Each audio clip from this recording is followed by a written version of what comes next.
Sam Seder, Emma Vigland on the Majority Report. Want to welcome back to the program the national affairs correspondent for The Nation magazine. Always a pleasure. Jeet Heer. Welcome back, Jeet. Oh, it's a lot of fun to be on the show. So you got a couple of articles that you've written in The Nation over the past two, actually, that were right in line with what I wanted to talk to you about today, which is great. I mean, that often happens. But let's start with this.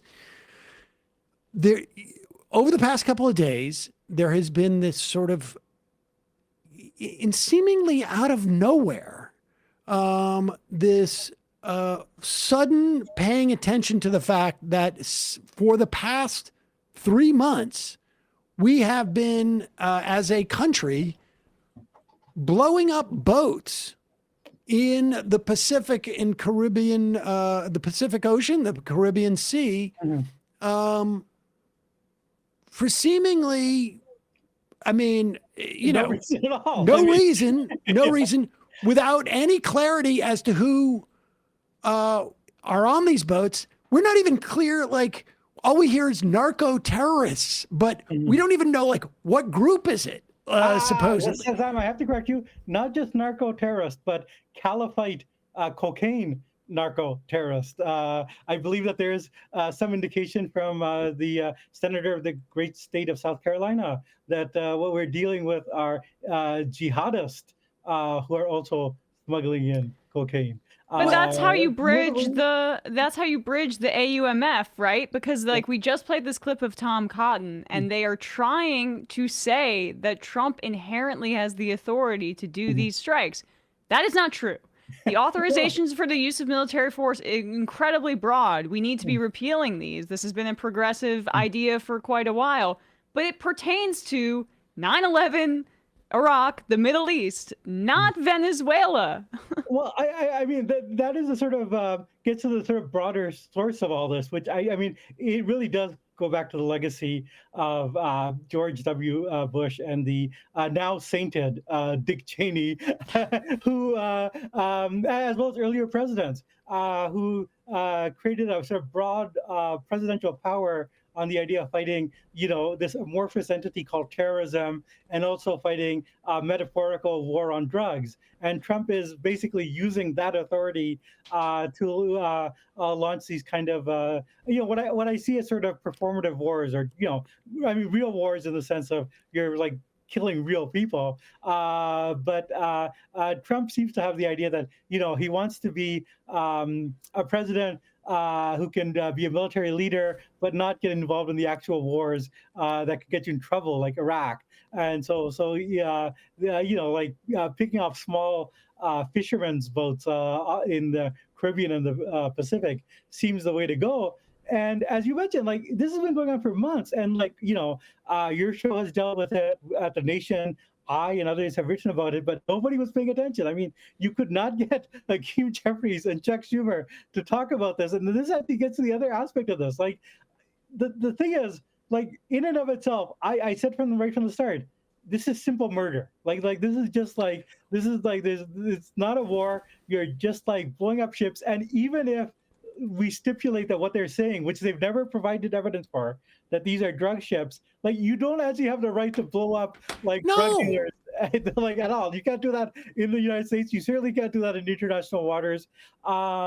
It's a simple policy of murder. But what seems to have happened is that a video came out from the first of these strikes on September 2nd, which showed that even with the broadest presidential power, and the broadest claims for like a war on narco terrorism, they blew up the ship, but there were survivors, and then they blew up the survivors, and like that is as clear cut like a crime as you can imagine. Like there's even within the rules of war, if you say this is a war, which it's not, that is a crime.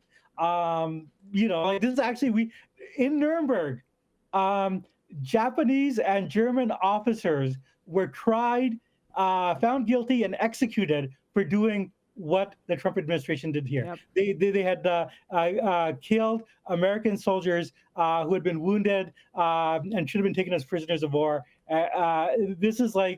I mean, what seems to have happened is that even within this horrible system, bipartisan system of accepting presidential war-making power, this is this actually crosses a real line. Is that what? I mean, because this is the first piece. I just mentioned at the top of this, Charlie Savage, and Julian Barnes in the Times just finally came out with a piece.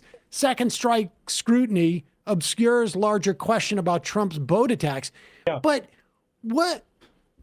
why did it take so long? Is it just that the Democrats are too nervous about challenging all the other stuff that you just said? Like, put aside I guess you could call it a war crime, but there's no war. Like, it's a second order, it's a second order, a threat to the American public, because they're not claiming that the narco terrorists, just sort of the generic narco terrorists are coming and shooting Americans.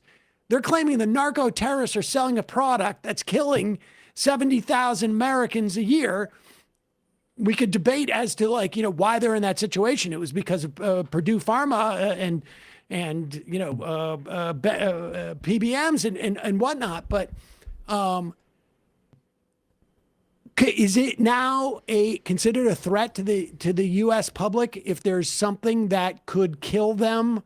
That if you distribute something that could kill them, like, are we going to do this with, I don't know, cigarette manufacturers? Are we going to do this with processed food? Are we going to do this with, I don't know, people who provided poor PPE during COVID? I mean, there's no justification for this. And we didn't hear the Democrats say a single word. And we didn't hear the media say a single word. Like, why is Charlie Savage, who is a national security, writer. Now, maybe he's written some stuff about this before, but this also seems to be like second strike scrutiny obscures larger question about Trump's boat attacks. Buddy, you could have written a piece about, and maybe he did, to be fair, but certainly not that many people have. Savage is an excellent reporter. Yes, without doubt. He did report it. But certainly the New York Times editorial page. Well, this is a news analyst piece that he's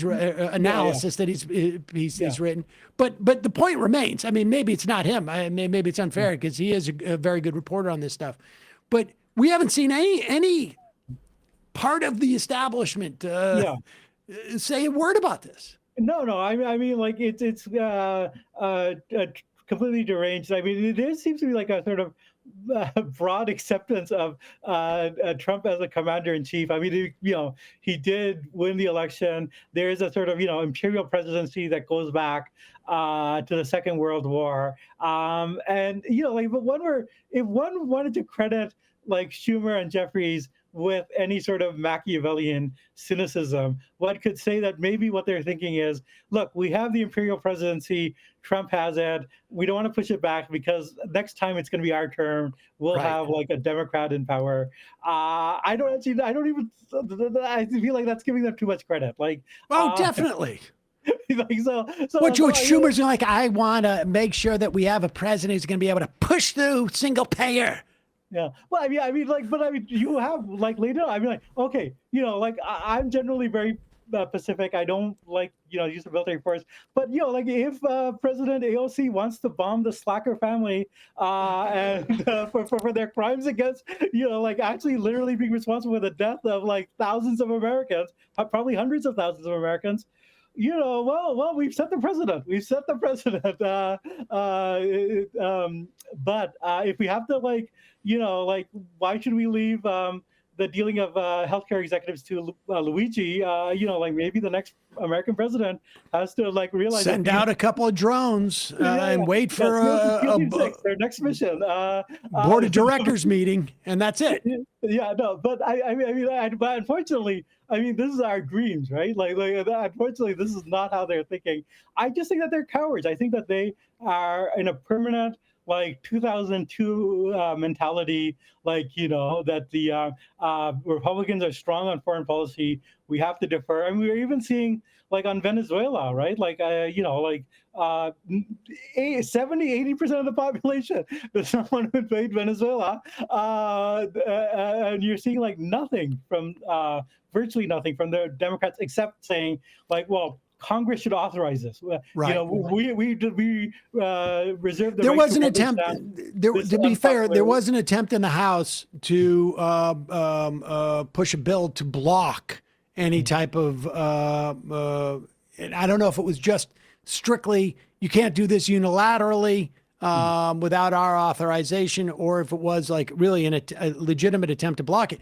But we forget but I think that's coming Nancy from- Nancy Pelosi was clapping when Juan Guaido showed up at the state, Trump's, first term State of the Union. Biden brought him in his term as an ambassador for the democracy summit that he was holding. It's a deep rot.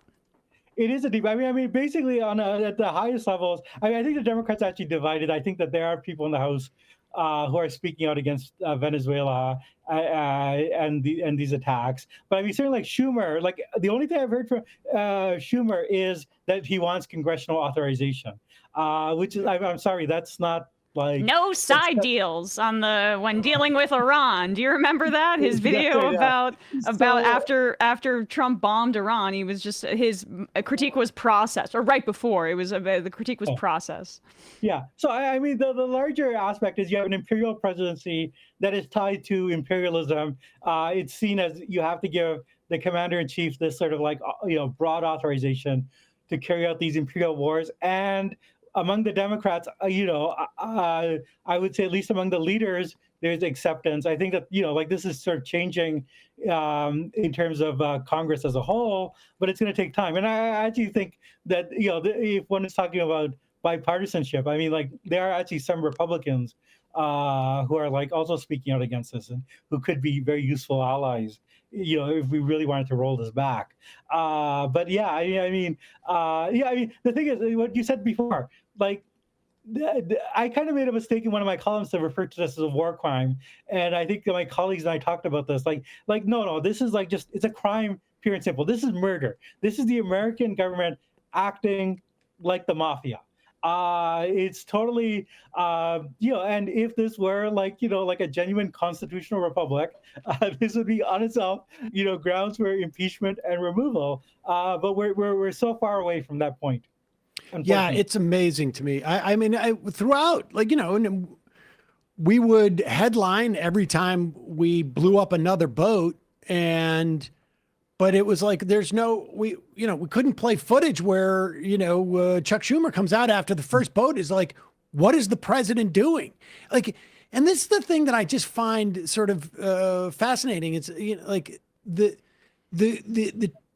timidity. I mean, I was talking to somebody yesterday about like, going back to the Kerry versus Bush in 2004 and how John Kerry was swift-boated.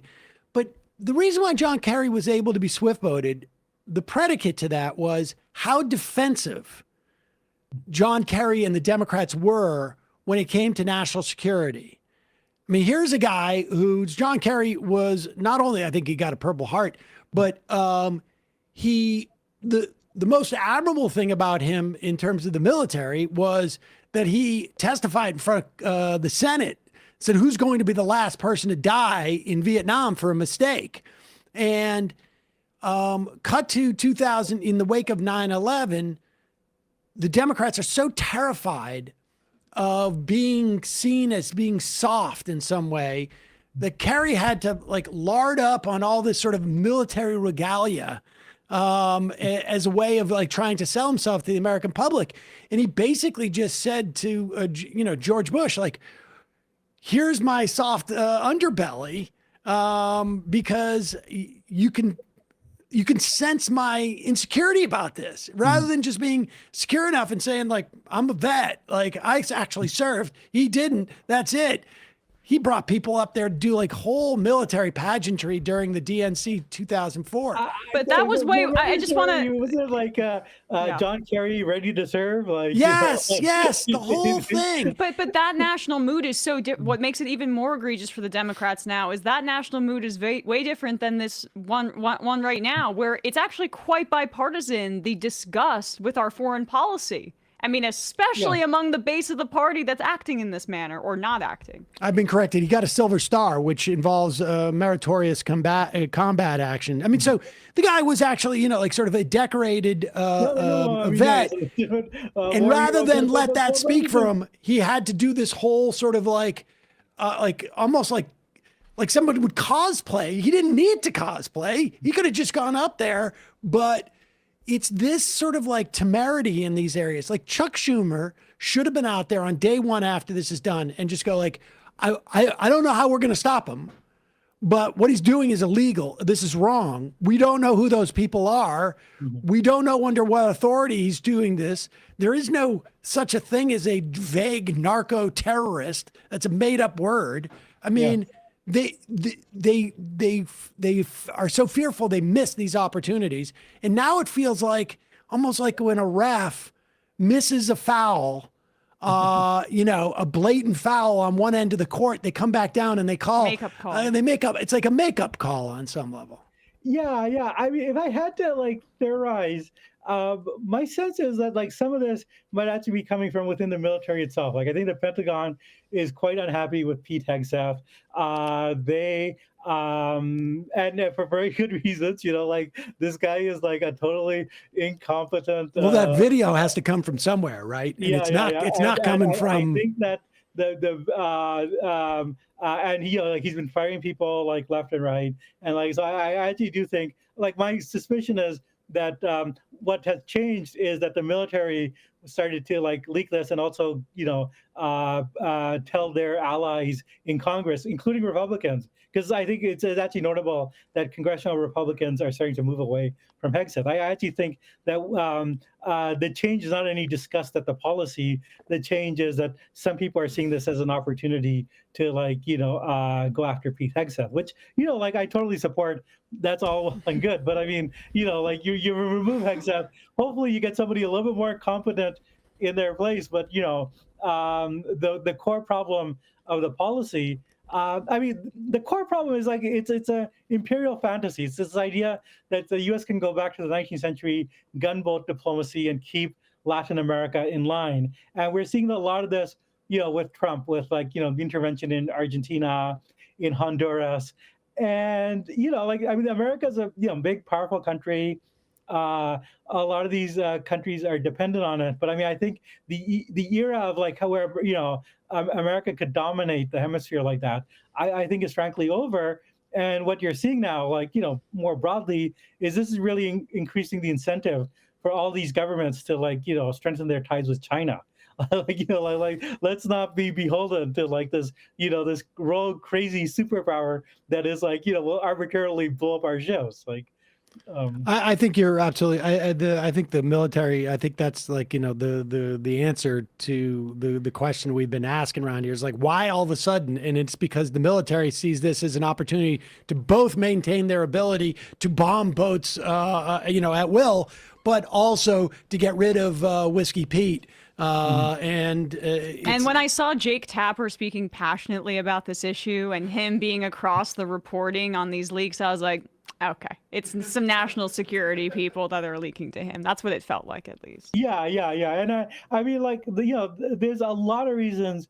This is the guy who brought in all the generals and admirals in America, all over the world who are serving, brought them to Virginia so he could lecture them, about working out, start losing some weight or whatever. Can you imagine if you're like career military, you devoted your life to this, and this this complete degenerate former alcoholic spouse abuser is lecturing you. Well, that's I want to give him credit. Yeah.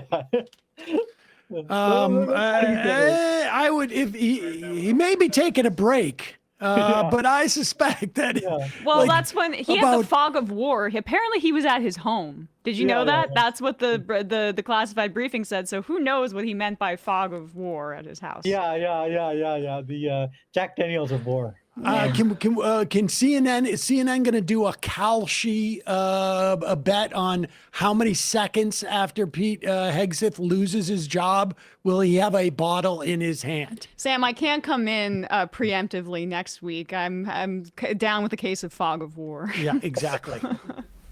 Hey, folks, don't forget to hit the subscribe button and check out our daily show. We do it every day at 12 p.m. Eastern for about 2.5 hours. We even take phone calls. You should check that out.